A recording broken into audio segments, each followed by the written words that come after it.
Hey everyone, welcome to the Do the Thing podcast. This is your host, Stacey Lauren. I am so excited, you guys. Oh my gosh. Okay, so I have a lot to tell you right now. I met my next guest through an expert panel that I did for the upcoming Do the Thing bucket list challenge. And I was introduced to her through Laura Carney, who had written a book called My Father's List. And she had connected me to my next guest through her inspirational story. And you know, when you hear someone in a panel and you don't get to talk to them individually, but it's through a group, but you are just feeling every part of you wants to get to know this person on a deeper level. Well, that's pretty much what happened when we were in that expert panel. Is I was just dying to get to hear more of her story. And so I am just so thrilled to get the opportunity to do that with her and then also share her with you guys. So I am welcoming Mary Latham to the show. Hey, Mary. Hi, Stacey. Thank you so much for having me. Yeah, thanks for being here. I just feel so privileged to have this chance to talk to you. Oh, well, I'm honored that you do. I had such a good time talking in our last talk with everybody, and it was such good energy. And so I'm pumped to be back and get to talk to you one-on-one. Yay. Well, I'd love to have you start off and just tell us your story. Okay, so let's see.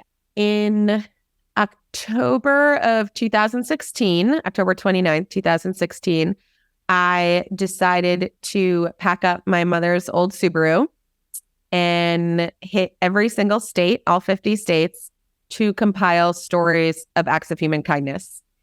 The origin of this idea was born in December of 2012 on the day of the Sandy Hook Elementary School shooting. I had been working at Manhattan in the time and was working at a law firm, kind of 9 to 5 in the online department, health insurance, stability kind of job.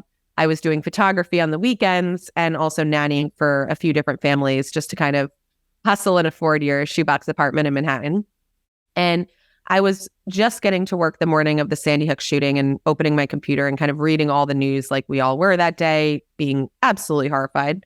And he was still an active shooter at the time. I was still hitting the refresh button and trying to find out everything that was going on. And I grew up without a television in my home. So I feel that I was shielded a lot from all of the bad stuff that always was going on. And also with the Sandy Hook shooting, I mean, besides Columbine, that was really the first huge shooting that is unfortunately a super popular word in our vocabulary now. But at the time, I remember just being extremely scared and horrified that someone could do this. And as I was sitting there and looking through all of it, my coworker walked by my desk with a coffee from Starbucks, and he was like, "Oh, you should have come with me today." And I would go with him maybe once in the week for a whatever flavored latte was out during that season. And I hadn't gone with him that day, and I was like, "Yeah, I couldn't afford it." And he was like, "No, it was free." And I finally kind of turned around. I was just staring at the news. He didn't even know what had happened yet because it was all around 9 a.m. on the December 14th, 2012. So I turned around, I looked at him and I was like, "What are you talking about?" And he was like, "Yeah, there was a guy in earlier buying gift cards because it was right before Christmas.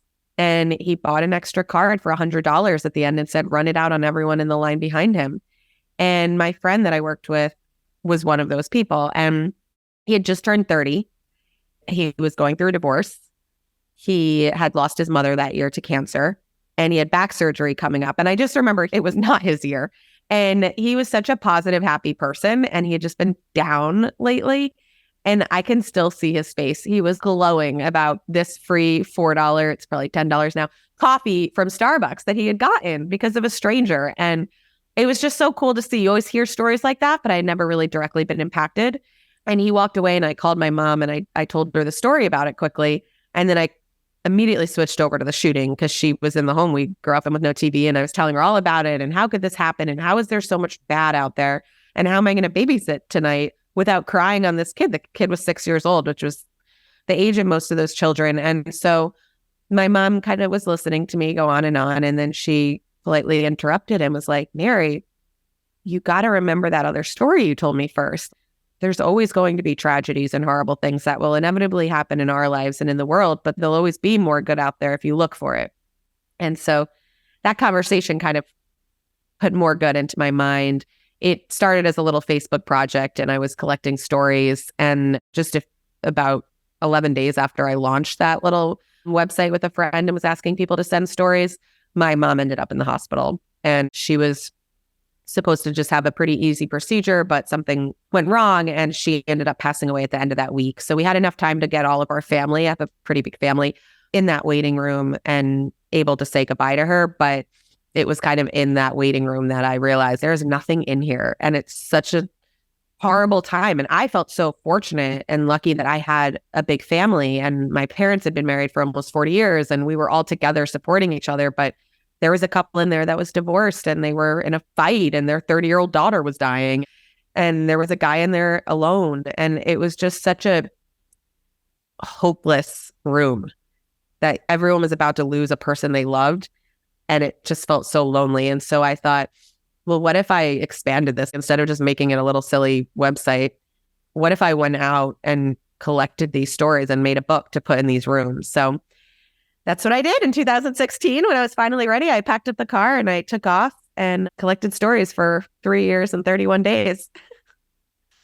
I mean, there's just so much about this that just blows my mind. It is like, I love what your mom said. There will always be more good out there if you look for it. And I feel like those words are really what then got you to just completely do the thing, right? After she passed away, and then you had this experience with Sandy Hook, you had this memory of the guy that had been through such a hard time, and then being able to see the light in his eyes just from a simple act.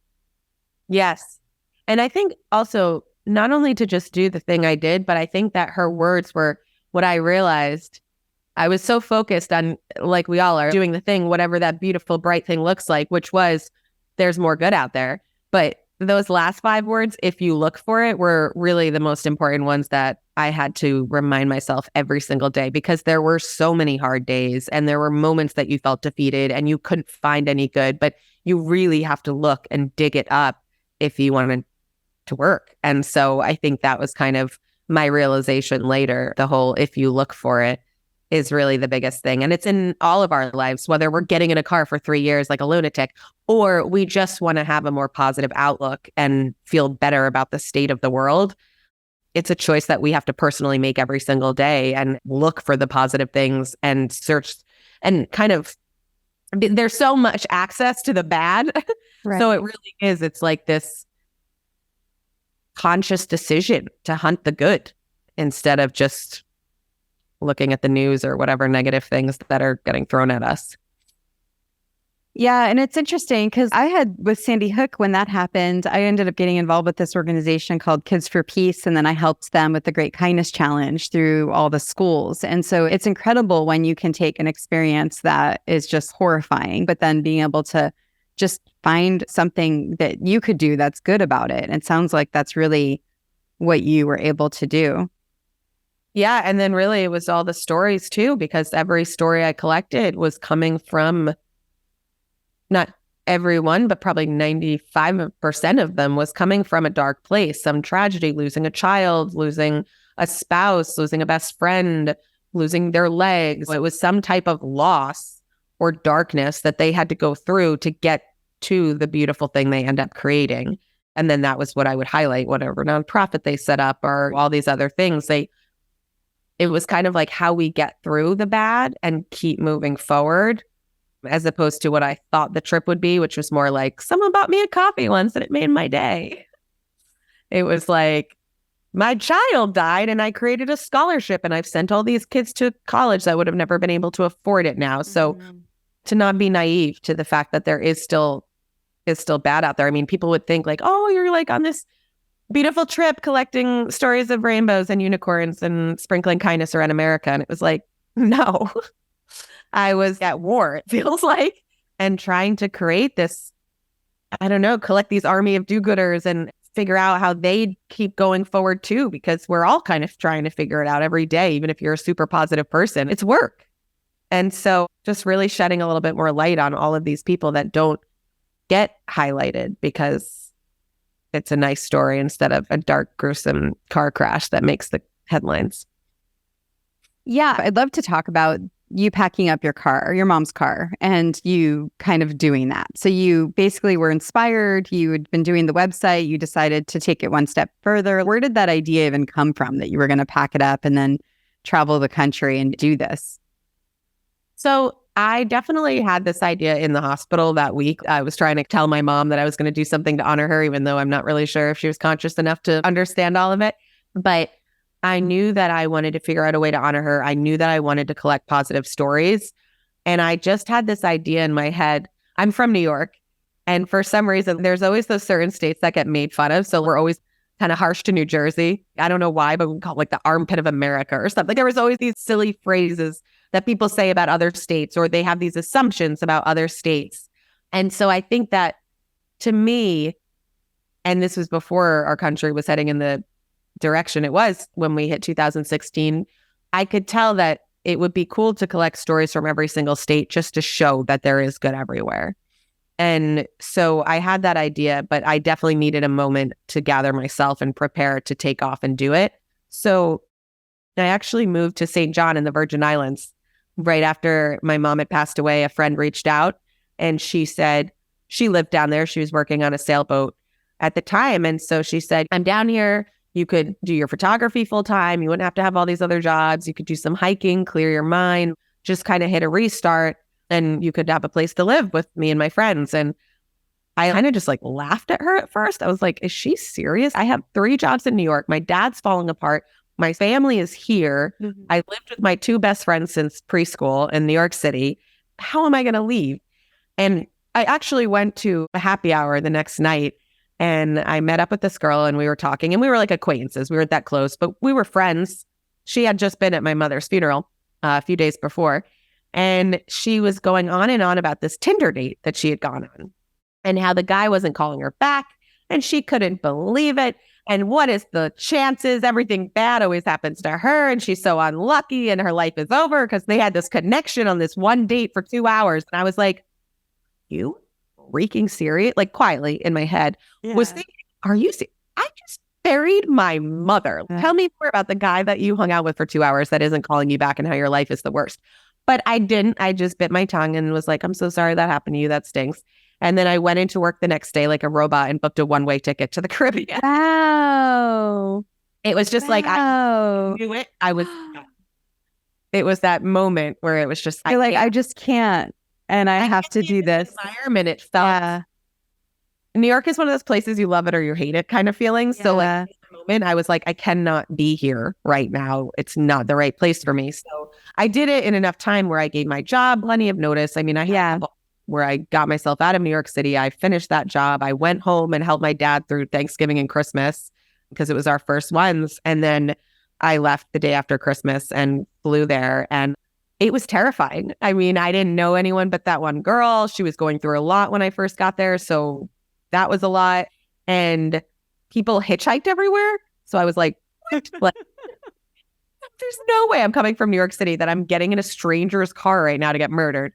So the first couple days, the first 3 days, I think I walked to town in 90-degree heat up and down these hills. And then I was like, maybe I would rather get murdered. So I started hitchhiking and it was fine. And the island is very small. So it's one road. So if you're going from one side of the island, you're getting to that town or the other side, vice versa.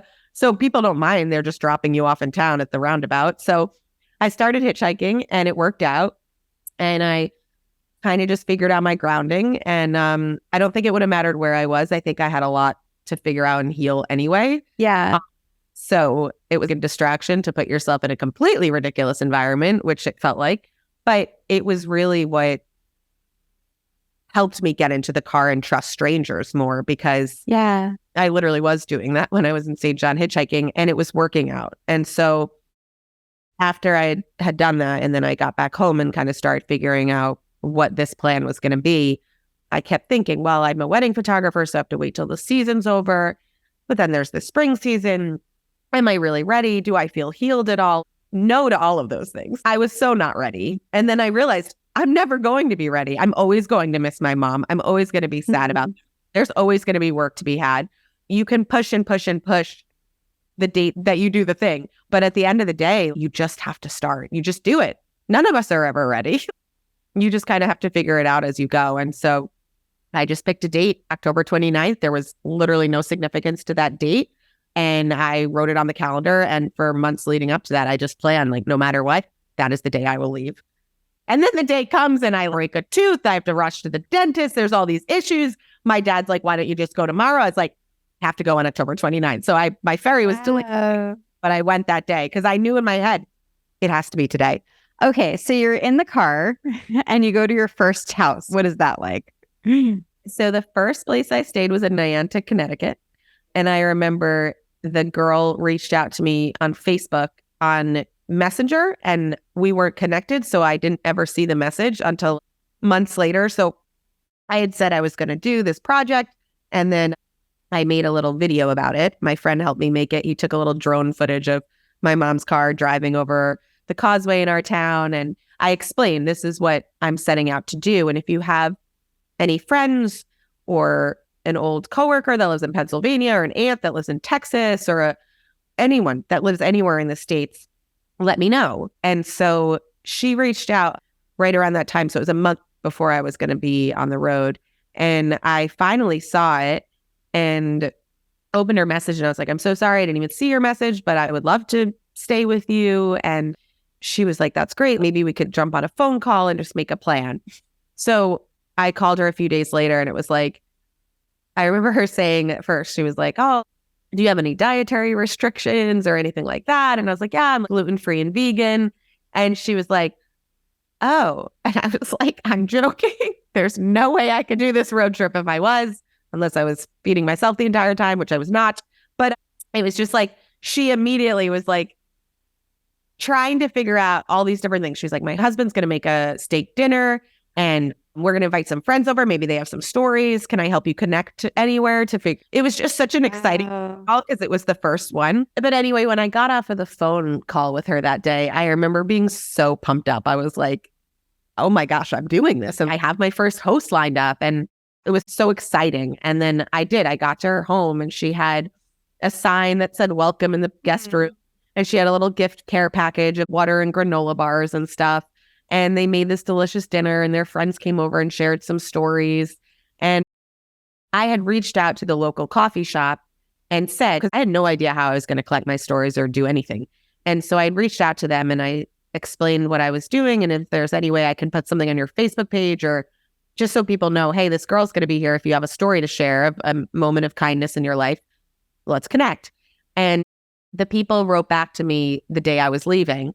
And they were like, we're so sorry. We were away. We just saw your message, but we have something for you if you're able to stop by. Otherwise, give us an address and we can send it to you. So it was conveniently 2 minutes away from the apartment I was staying at. So I walked down the street, and I walked in, and I said my name, and they were in the back doing something, and they came out, and they had 2 big bags. One was full of stuff for me in the car. Again, some treats and waters and whatever. And then the other one was a bag of 15 or 20 bags of coffee, because they were a coffee shop. And they said, we figured now you'll have something to give the people that are hosting you. Oh my gosh. That is, who would even think about that? That's so sweet. It was such a cool thing. Not only were they thinking about me, they were thinking about the other people that were going to be thinking about me too. And now I can provide something to them. And so it was just a really cool gesture. And so it was, for that to be the first weekend of getting on the road and having these things happen, sprinkled along with some car trouble and other issues and figuring out what the heck I was doing. You had to take it all in at the same time. And so that was a very good first experience, though. And I think that first set of hosts in those first few weeks, it would be maybe a friend of a friend, or there was some kind of connection. But by the 7th host, it was a total stranger that reached out from a newspaper article. And the experience was so good that it really set me up to want to continue to stay with strangers for the rest of the trip as much as I could, because I was so fortunate to have the experiences I did with these people, because they were so excited to be involved in it. Like, I think that everyone wants to be involved in some type of good, or contribute to the good in some way, but they don't always know what to do. And for them, they were like, oh, we just have to give this girl a bed, because she's out there collecting the good. So this is what we could do for her. And they were awesome. I mean, the people that would put me up and feed me and send me off with like a sandwich or something, or $20 of gas money or whatever it was. Yeah, I want to talk more about the stories. But before we do that, I wanted to ask you more about, did you get rejected at all? Did people not show up? What was the hard side of you actually doing this and traveling around the country? Well, what comes to mind first is kind of, I started to touch on earlier, but I think with anyone in life and anything they do, I think that being misunderstood was one of the most challenging things by certain people that would think you're just this hippie in the car that's sprinkling rainbows and kindness around. And they didn't understand it. A lot of people maybe wouldn't have understood it because there's got to be an ulterior motive. What are you getting out of this? Or who's sponsoring you or stuff like that. And then when they really understood, no, my mom just died and I thought it'd be nice to make a book for hospitals. Like once you could really talk to them, then they would get it if they could meet you. But I think just that the people that were unable to completely comprehend it was always a challenge because you were already getting into homes where you were so tired and you had been explaining your whole story the whole day before at the other home or with whoever you were meeting in coffee shops or at parks or at their houses or whatever stories I was collecting. It was just like you were on every single day. So when you would get to certain homes and they would just welcome you in with huge hugs and lasagna and be like, oh, you must be so tired. Make sure you get some sleep and this and that, which rarely happened with the sleep part. But I feel like it was just like they were clearly, they knew you had been on all day and doing the stuff. Sometimes you get into a home and the wife wanted to host you, but the husband didn't even know who you were, who was a stranger in my home. And she's just on this kindness mission. Would that be nice while I'm at work? And so then it was like you had to prove yourself and sit there and explain the whole thing. And then they loved it and you would connect and it would be great. But to do that so much, like it was just that feeling of it's exhausting when I was already exhausted. So that was definitely a challenging part. And also just collecting a lot of the stories. I think people feel their stories aren't big enough or matter enough. So they were always hesitant to share them necessarily. If they heard, oh, well, she just got this story of people that donated a kidney to a stranger, then they felt like their story was not as good, which was not accurate. The small stories are really the most important ones because they're so translatable and we're all capable of doing them, these tiny acts of kindness. So I tried to focus on those and share those as much as possible. Yeah, that's such a good point. People don't realize how by sharing those really small acts are powerful, even sometimes maybe, I wouldn't say more powerful, but they're really powerful because then other people can see, oh, okay, that's that step that I can take now to be able to do something kind. And then once you kind of open that door, then who knows what that leads to. Right. Yeah, exactly. So that was always really important. But the real kind of big part that got me on the road in the first place and the challenge I faced on the road all the time was that feeling that when I started the project, it wasn't like, oh, it'd be cooler to get in the car and go collect the stories across America. It was that the project was dying. I was just sitting in a cubicle in New York asking people to share stories. And in the first couple of weeks, it was exciting. And there was a wave of people sharing a lot of stories and momentum of a new project. And then it just dies out. And I feel like I didn't want it to die because it was a project I started on my mom and she already died. So in my head, I was like, I have to keep this project going. But then I realized, well, I can morph it into something different and really just start planning this road trip because I don't want to get discouraged at the fact that the stories aren't coming in. I'm just going to go out there and dig them up myself and find them on my own. And so that was a constant challenge. Like I said, looking for them, finding them, digging them up, getting people to share them. But that was really how the trip ended up being successful in the end, because you were out there, boots on the ground every single day, talking to everyone. Because you said yes to this and yes to that and yes to this, then you got to a story. Yeah, it's just that scrappy and resourceful way of doing it. I love that. I actually, when I was in college, I sold bookstore to door, and we had to, in order to find a place, we had to knock on doors to strangers. And you don't realize how good people are when you actually give them the chance to be. Yeah. I would love to hear more about just the stories and what you ran into as you were going around and meeting the different people and what was coming up. So like I said, I definitely thought in the beginning it would be more people sharing a little moment of kindness that had happened in their life. Someone bought their family dinner at the diner and they never forgot it. But right when I got on the road, I was in Massachusetts, which was the 6th state. And I remember someone reaching out and saying, you really need to meet this person. They have such a cool story. It was a little boy. His name was Ben. He was from West Springfield, Massachusetts. And he had been diagnosed with cancer when he was 6 years old. He had leukemia and he went through all of his treatment. And when he got finished and was in remission, his mom said, how do you want to celebrate? We could go to Disney World. We could have a party. What do you want to do to celebrate? And he said at 7 years old, I just want to get as many toys as I can and bring them all to the hospital for the kids that are still stuck there. Because he remembered. And when I would talk to him and ask him, why did you want to do that? He said, well, there weren't that many toys. So sometimes when we were all in the hospital, not everyone got a toy to play with. And just hearing a 7-year-old say something like that and be thinking about the others, and he could have gone to Disney World, but he wanted to do a toy drive, was a very humbling experience. But also it was so cool because then I went to his home and got to sit with him and his mom's a single mom and there's another child, and just watching her juggle that, being behind the closed doors and hearing these stories and having that whole experience, and then going out and taking a picture of him. He dressed like Captain America when he delivered all the toys. So he has this whole uniform. So he put on his uniform and he's standing there on the sidewalk in Massachusetts in December. It was like 3 days after Christmas, and he's in his little uniform holding up his shield, and there's snow all around him. And he just has this huge smile. And it's like, if someone saw that photo, they'd be like, that kid is adorable. And what a beautiful story. But because I was in their home and seeing the mom and the struggle that she had and all these different things, and just seeing this kid understand the struggle the mom had, her telling me the story and her crying while she was telling me the story while him and his little brother were playing with toys. And then all of a sudden him coming over and just giving her a kiss on the cheek and saying, I love you, Mom. And then going back and playing because he could tell she was crying. She was upset. There's all these moments that were so intimate and personal that I would have never gotten if she just told me her son did this nice thing and I posted a picture on Facebook. It became like I was intertwined in all of the stories by being in these homes and seeing all of it. And then there was, like I said, the bigger stories where there were these 2 girls from Chicago who their father had kidney failure. And so their brother had donated his kidney to the dad. And for 8 years, he was able to function. He could play catch with them in the backyard and go to their sports games and be not in the hospital all the time and sick. And then he ended up passing away.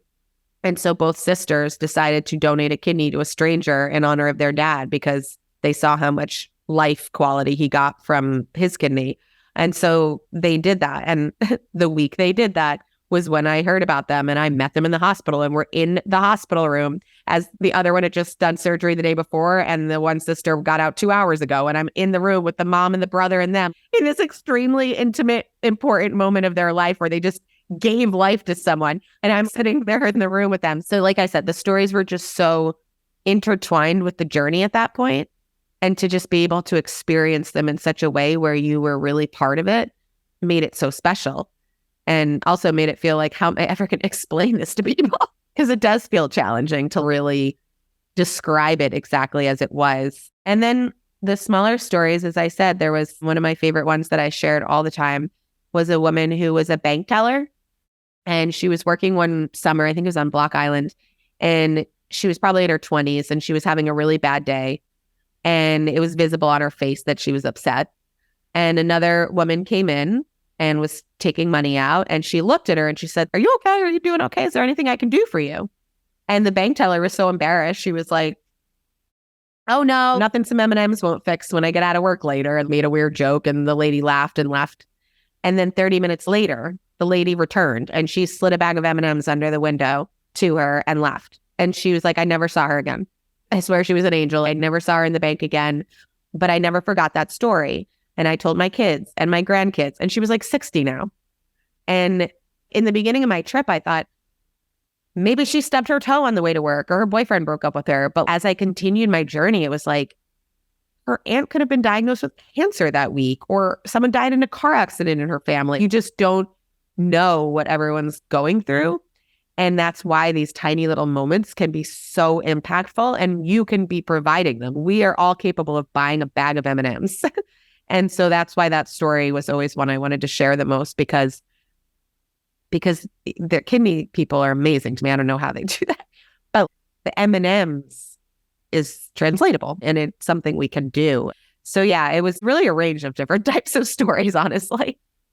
Yeah. And speaking of that, I'd love to just get your advice for the listeners on if they want to start to do more good today, what would be some things that they could do? Well, first of all, just researching your own community, because there are so many people out there that are doing so many things already. So I would get involved in something that's current and happening, because the feeling you get just from volunteering or helping at something is so satisfying. And then if you want to come up with your own ideas or you're seeing, but really looking around. I mean, the need is there. It's everywhere. So if you walk around and look at your community also, you see a need, whether it's the garbage on the street or whatever it is. There's just so many different things we can offer to help. And if we're paying more attention, even the old person crossing the street, if we're not looking at our phone, we see that, we go help her. And so I think that paying more attention and looking up is a huge thing, but really getting involved in figuring out what's already out there. I thought that when I would stay with strangers, it would help me figure out my stories a lot easier because they already lived in the community and they would know people in the community. But that was very rare. And not because my hosts were terrible by any means. They were lovely. And a lot of them did help, but it was almost as if I thought I could get there and they'd be like, oh, you got to meet this person in this one or go to this place. But they were just working and providing me a guest bedroom and in their lives and doing the best they could. And to no fault of their own, we all are. We're all in our bubbles. But I would go out and I would collect a story of like a woman down the street that was 3 houses away that's been running a nonprofit out of her basement for the last 2 years. And they had no idea who she was and what she did. And she does community fundraisers and they didn't know. And there's signs down the street, but they don't see them. So to me, it's a testament to why we think everything is so much worse than it is. And everything is so bad because we don't actually even know what good is going on. And it's not getting highlighted anyway in the newspaper. So we're really not seeing it. But I think that when you research and you figure out different things in your community that are going on and you go and you volunteer, that would be the first step in my mind to really start getting it. How did you, when you were staying in that house and then you met the woman in the basement, how did you end up meeting her to even get that story? Because again, I would walk around in communities. I'd go to coffee shops or I would reach out to local newspapers, which was how I connected to her because someone had told me about her. They saw the little article. So it's just little blurbs in the paper. Mm-hmm. I never wanted to be in there because I looked like a dog getting dragged behind a vehicle every day, like rolling out of your car and just wearing the same t-shirt that said more good every day and jeans and Converses. But it helped to get the story in there so that people knew if they knew anyone, they could reach out and email me and tell me about somebody.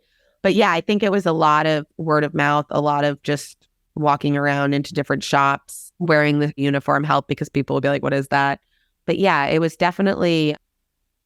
really hard just to get people to find the stories. And not because they weren't there, just because they were hidden and not everyone knew about them. And it's the case with everything. I'll post something online and be like, hey, I'm selling this sweatshirt for $50 and the sales end on December 1st. And the amount of messages you get, how much are the sweatshirts?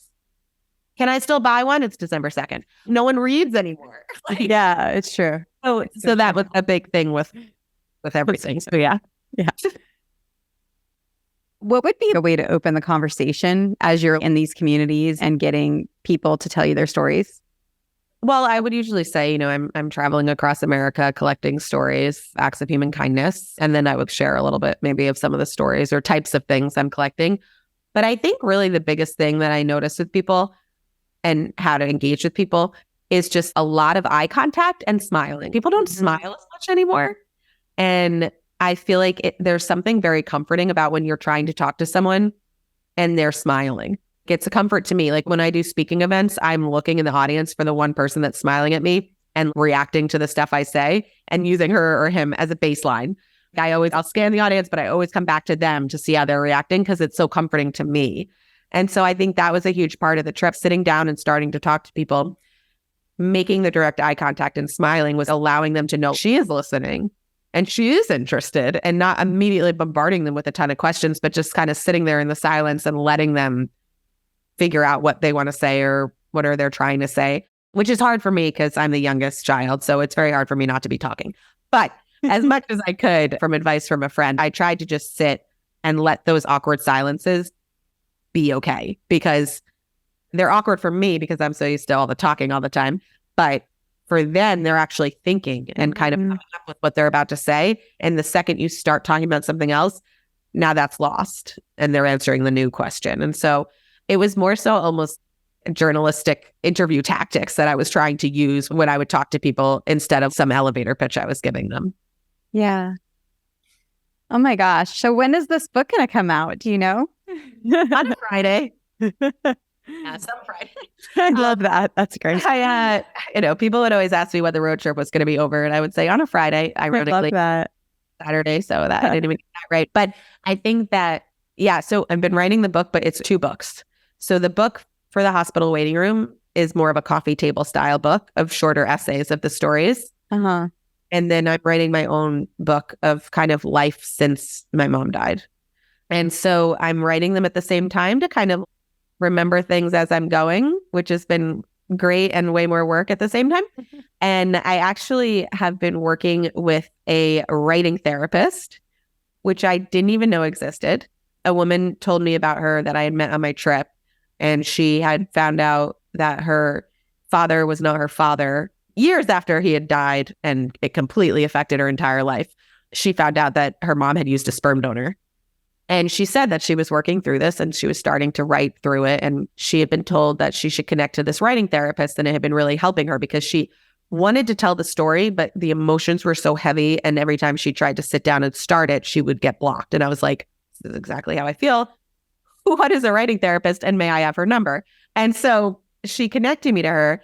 And it's just been really helpful because I think that was a big holdup for me to start the writing and get going. Because not only did I get off the road after 3 entire years of being with strangers 24/7, hearing all of these really emotional, heavy stories, and then suddenly having the world shut down after you get off the road, to be collecting all these types of stories and be in and out of people's lives and constantly around people, and then have yourself alone in an apartment during a global pandemic to kind of write about all of it. It was too much to go from one to the other, and the contrast. And so I really struggled with that for a long time. And then I think I also just struggled about how and what I really wanted to say with the book, because it was the most amazing and beautiful thing I'll ever do with my life, I feel. But it was also the most challenging and emotional and heartbreaking thing too. And so to try to figure out what I'm really trying to say. But it was cool because the second I started with her, she said, I sent my first 10,000 words to her, and she said, this is beautiful writing, and you got me invested, and I want to know what's going to happen. But there's something, I feel you're not being vulnerable enough yet. And I really need to know, why did you get in the car? And I was like, well, I got in the car. My mom passed away, and she said there was more good out there. So I went to go look for it. And she was like, no, why did you get in the car? And I was like, I don't know. I guess in a way, she had said there was more good out there. And my whole tagline on my little brochures that I would give people with the website and stuff said, my mom said this and I'm going to go prove it. But I think I really needed to prove it to myself. And I thought that was a better answer. And it is a lot of the answer. But she was like, no, why did you get in the car? And I was like, I don't know. Get in the car. I feel like it's been a haunting question that I come back to and write through as much as I can now, because there's so many things. And the trip was so many things. I was in strangers' homes. I was in high schools talking to them about the mission. I was collecting these different types of stories. I was doing public speaking events. It became so much more than a road trip. And so when people would say, how was the road trip? I was like, what? It was so hard to describe and put in a nutshell and give an elevator pitch on. And so I'm still working through that question. It felt like Good Will Hunting, though, when he's like, yeah, not your fault. And he's like, yeah, it's not my fault. He's like, it's not your fault. And then they're like hugging and embracing. And it's just like, that's what it felt like. She was like, why did you get in the car? I was like, I'm still figuring it out. I love that. I love that question. Well, I would love to have you share what your number one piece of advice is for the listeners on doing the thing. So I don't know why this, I think because of the way the question is, I always think of a quote or something. And this is such a ridiculous thing, but there was a yearbook quote from the 1995 yearbook in Greenport High School. And his name was Peter T. Kopis. I don't know why my brain retains these things. I can't even remember what I had for dinner last night. But his yearbook quote was, shit happens unless you're constipated.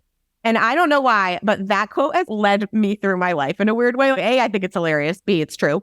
But C, when you apply it to your actual life, so many of us are constipated in our lives. We have all these grand ideas and we're not moving forward with them.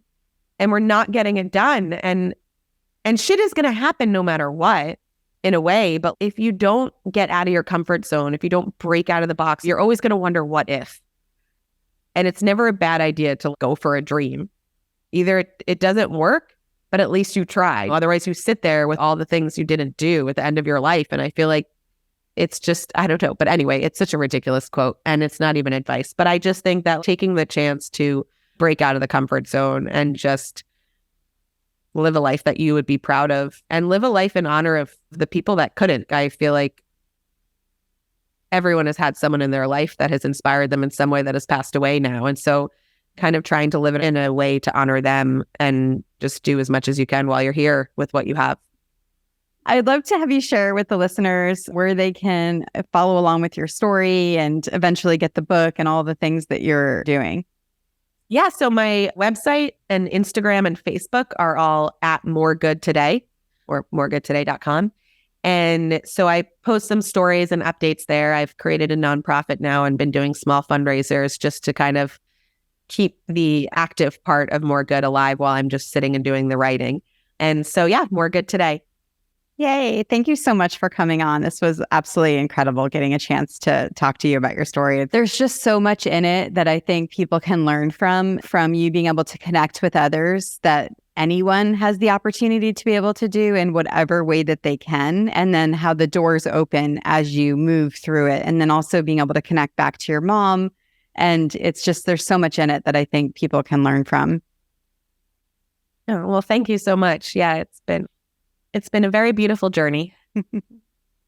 And for the listeners, do the thing. Don't wait for opportunity. Create it.